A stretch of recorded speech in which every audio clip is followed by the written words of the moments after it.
Hello dear friends, all of you good morning. कैसे हो आप सब? तो आज मैं आपके लिए लेकर आई हूँ हमारी जो समकालीन विश्व राजनीति की पुस्तक है उसके अगले लेसन जिसका नाम है अंतर्राष्ट्रीय संगठन। आज हम अंतर्राष्ट्रीय संगठन के बारे में पढ़ेंगे। देखो क्या है अंतर्राष्ट्रीय संगठन। आपको बता दूँ, हमारे जो विश्व के जो अधिकांश देश हैं उनका जो विश्वास दो अटूट जिन संगठनों के प्रति होता है उन्हें अंतर्राष्ट्रीय संगठन कहते हैं। उन संगठनों से उन देशों को आर्थिक व राजनीतिक सहायता मिलती है। और मैं आपको बताता चलूँ, हमारे विश्व का भी एक अंतर्राष्ट्रीय संगठन है जिसका नाम है संयुक्त राष्ट्रीय संघ। आप ये संयुक्त राष्ट्रीय संघ का प्रतीक चिन्ह देख सकते हैं जो कि जिसके दोनों तरफ जैतून की पंक्तियाँ लगी हुई है और वो विश्व का एक मैप बना हुआ है। ये जो ये चिन्ह है वो हमारी जो अंतर्राष्ट्रीय संगठन जिसका नाम है संयुक्त राष्ट्रीय संघ उसका ये प्रतीक चिन्ह है। तो देखते हैं हमें अंतर्राष्ट्रीय संगठन क्यों चाहिए और संयुक्त राष्ट्र संघ का विकास के बारे में। तो दोस्तों अब हम देखते हैं हमें अंतर्राष्ट्रीय संगठन क्यों चाहिए, यानी कि हमें अंतर्राष्ट्रीय संगठन की क्यों आवश्यकता है। देखते हैं पहला पॉइंट है इसमें, अंतर्राष्ट्रीय संगठन युद्ध और शांति के मामलों में मदद करता है। यानी कि अंतर्राष्ट्रीय जो संगठन है वो युद्ध और शांति के जो मामले हैं उनमें अपनी भूमिका निभाता है या मदद करता है। दूसरा पॉइंट है, गरीब देशों व नव स्वतंत्र देशों को अपनी अर्थव्यवस्था बढ़ाने में यूएनओ द्वारा मदद। यानी जो गरीब देश और जो नव स्वतंत्र देश है जो अभी आज़ाद हुए हैं उन देशों की जो अर्थव्यवस्था है उसको बढ़ाने के लिए, यानी कि उनका अर्थव्यवस्था के विकास के लिए संयुक्त राष्ट्रीय संघ मदद करता है। यूएनओ का मतलब है यूनाइटेड नेशन ऑर्गेनाइजेशन, संयुक्त राष्ट्रीय संघ। आपसे फुल फॉर्म भी पूछ सकता है। चलो देखते हैं तीसरा पॉइंट है, अंतर्राष्ट्रीय झगड़ों और विवादों के शांतिपूर्ण हल के लिए अंतर्राष्ट्रीय संगठन की भूमिका महत्वपूर्ण होती है। यानी कि जो विश्व युद्ध होते हैं उन जैसे विवादों के लिए शांतिपूर्ण हल के लिए अंतर्राष्ट्रीय संगठन अपनी महत्वपूर्ण भूमिका निभाते हैं। यानी कि इन संगठन के द्वारा उन युद्धों को शांतिपूर्ण तरीके से हल किया जा सकता है।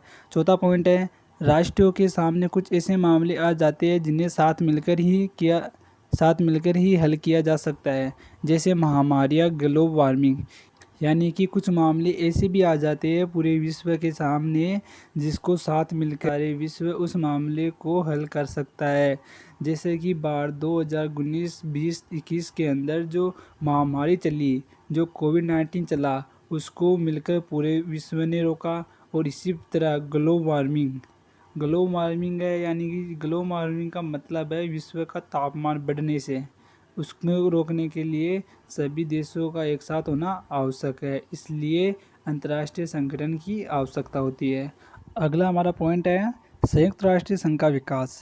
देखो हमारा जो एक अंतर्राष्ट्रीय संगठन है संयुक्त राष्ट्रीय संघ, इसका विकास किस प्रकार हुआ देखते हैं। पहला पॉइंट है, प्रथम विश्व युद्ध 1914 से लेकर 1918 के बाद एक अंतर्राष्ट्रीय संगठन बनना चाहिए। इसलिए 10 जनवरी 1920 को लीग ऑफ नेशन का जन्म हुआ। यह संगठन द्वितीय विश्व युद्ध को रोकने में नाकाम हुआ। यानी कि प्रथम विश्व युद्ध होने के बाद अंतर्राष्ट्रीय संगठन बनाना चाहिए, इसलिए विश्व में एक सहमति बनी।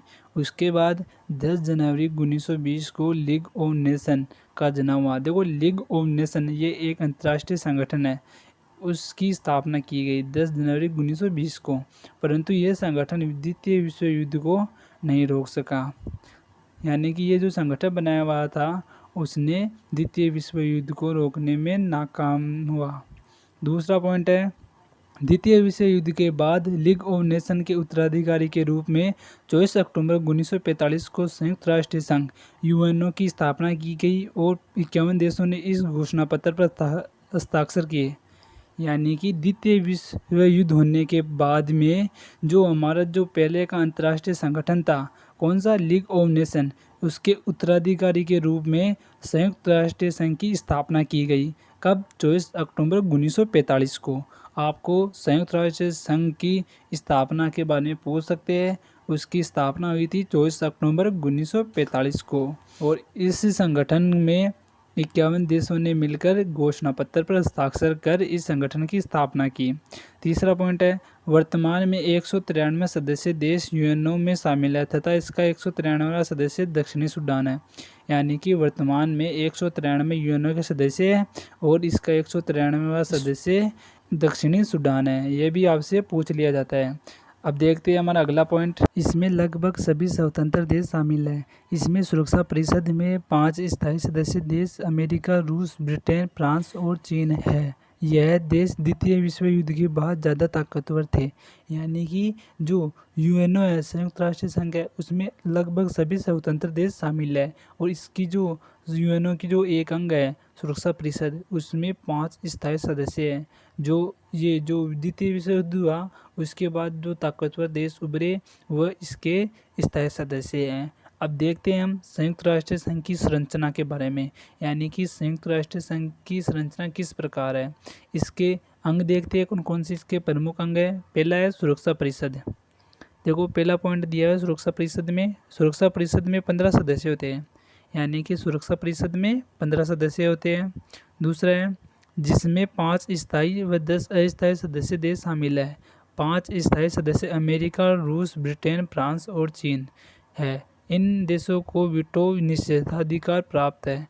यानी कि ये जो 5 स्थायी सदस्य देश है कौन कौन से, अमेरिका, रूस, ब्रिटेन, फ्रांस और चीन, इन देशों को वीटो पावर है, जिसे निषेधाधिकार भी कहते हैं। अगला पॉइंट है हमारा, इन 10 अस्थायी देशों का 2 वर्ष के लिए आम सभा द्वारा चुनाव कराया जाता है। यानी कि जो 10 अस्थायी सदस्य देश है इनका 2 वर्ष के लिए आम सभा या महासभा इनका चुनाव करती है। अगला है हमारा अंग आम सभा, या जिसे महासभा भी कहते हैं। देखो पहला पॉइंट है आम सभा में 193 सदस्यों का प्रतिनिधित्व करता है। यानी कि आम सभा है वो 193 सदस्यों का चुनाव करता है। दूसरा है सभा को एक समान मत, यानी कि जो सभा है उसको एक समान मत पर निर्णय लेना होता है। तीसरा है प्रमुख निर्णयों के लिए 2/3 और बाकी के सामान्य बहुमत की ज़रूरत है। यानी कि जो प्रमुख निर्णय होता है जो विश्व के लिए होता है उसके लिए 2/3 बहुमत की आवश्यकता होती है और बाकी के लिए सामान्य बहुमत की ज़रूरत होती है। चौथा है निर्णय सभी सदस्यों पर बाध्यकारी नहीं है। यानी कि जो निर्णय लिए जाते हैं वो सभी देश माने या न माने सबके लिए बाध्य नहीं है। अगला अंग है हमारा आर्थिक व सामाजिक परिषद। देखते हैं आर्थिक और सामाजिक परिषद के बारे में। पहला पॉइंट है आर्थिक व सामाजिक परिषद में 54 सदस्य है, जिसका चुनाव आम सभा द्वारा 2/3 बहुमत से 3 वर्ष के लिए करती है।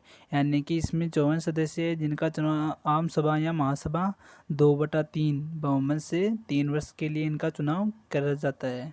तीसरा है इसके 1/3 सदस्य प्रतिवर्ष अवकाश ग्रहण करते हैं। इस प्रकार यह परिषद एक स्थायी संस्था है। यानी कि इसमें 1/3% जो सदस्य है वो अपना अवकाश ग्रहण करते हैं, इसलिए इसे स्थायी सदस्य संस्था भी कहते हैं। अगला हमारा अंग है अंतर्राष्ट्रीय न्यायालय।